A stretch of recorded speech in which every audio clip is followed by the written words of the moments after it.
Okay, let's dive into this. Welcome to The Explainer. Today, we're looking at what is honestly one of the most incredible, chaotic, and just wildly improbable 50-year survival stories in music history. We're talking about the Phoenix arc of the Doobie Brothers. We're going to unpack exactly how this band continuously rose from the ashes of their own near disasters to create some of the most iconic, enduring hits of our time. I mean, really think about these massive conflicts for a second. What actually happens when your debut album is just a complete commercial flop?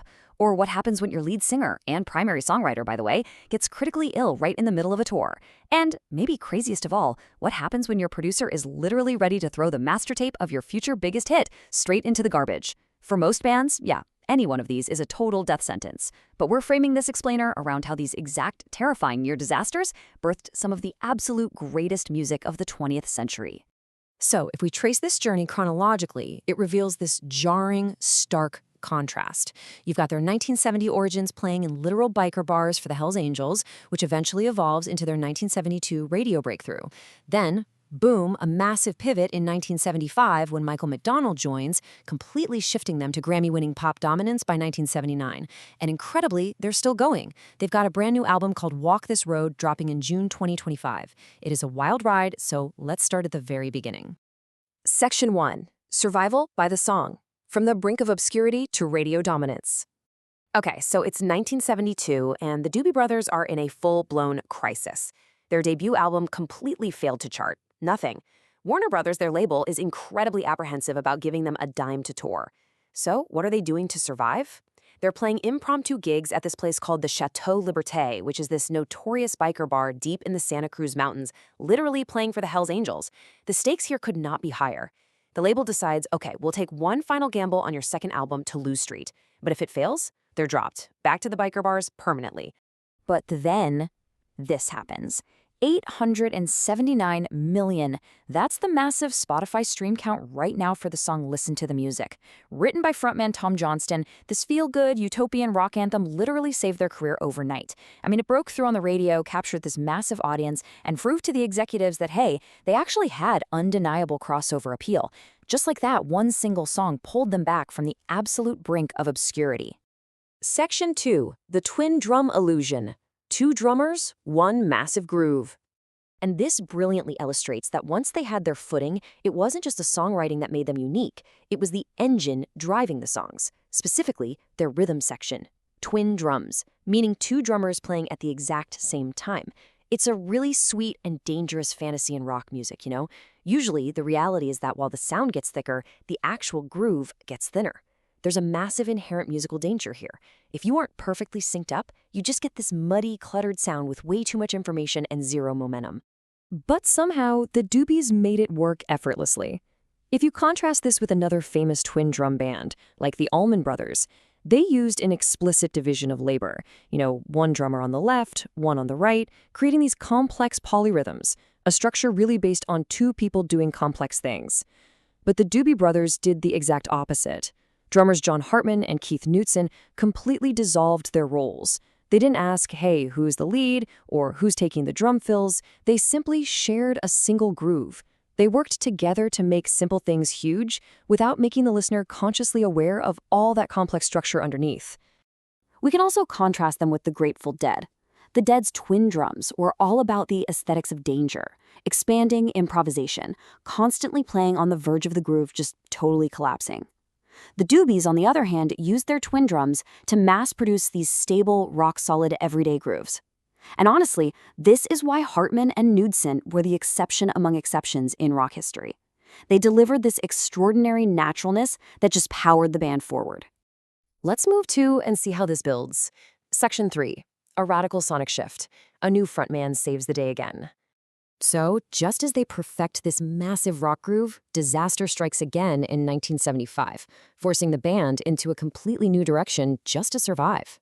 First, lead singer Tom Johnston is suddenly hospitalized for a bleeding ulcer, all caused by the relentless rigors of touring. This puts their huge 1975 spring promotional tour in immediate jeopardy. So, in a desperate pivot, guitarist Jeff "Skunk" Baxter suggests recruiting a guy he used to play with in Steely Dan, a keyboardist and singer named Michael McDonald.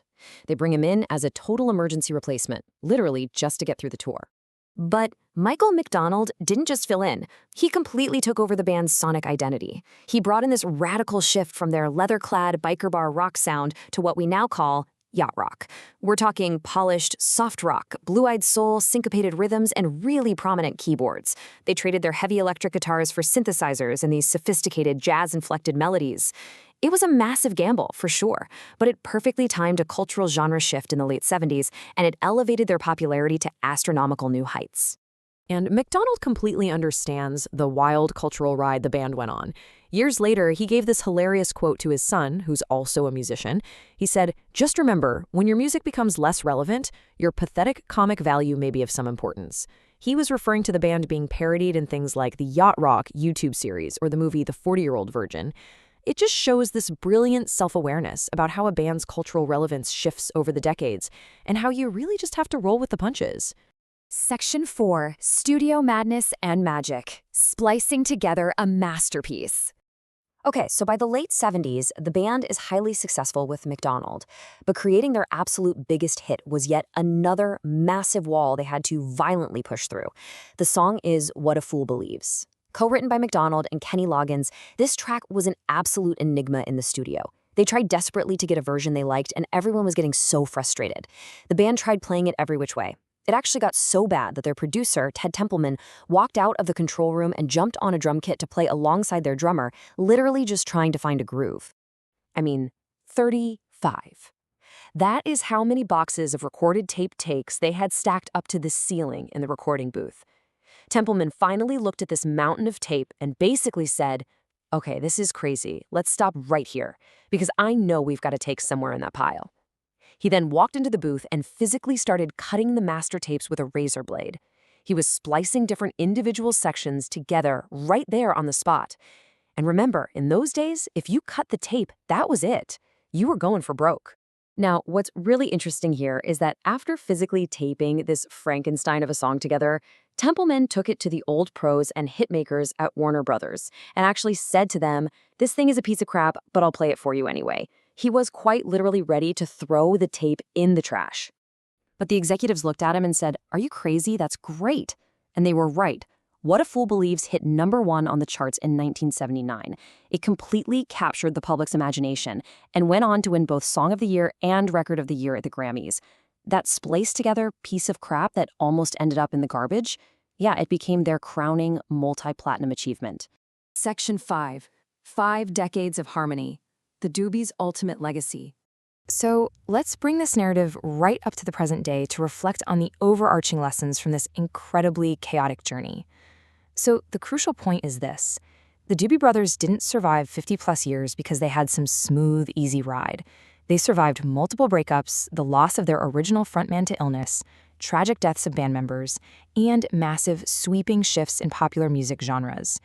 And they did it through constant, fearless adaptability. Whether it was dissolving the egos of twin drummers to share one single groove or completely changing their entire genre to survive losing a singer, they just never stopped adapting.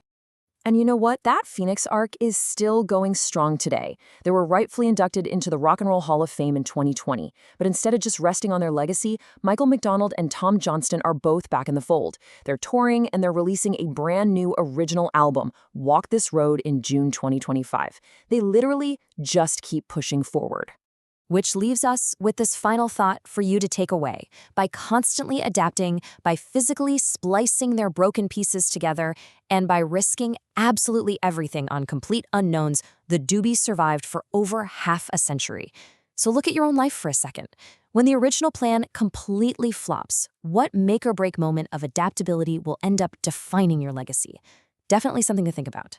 Thank you so much for joining me for this explainer, and keep learning.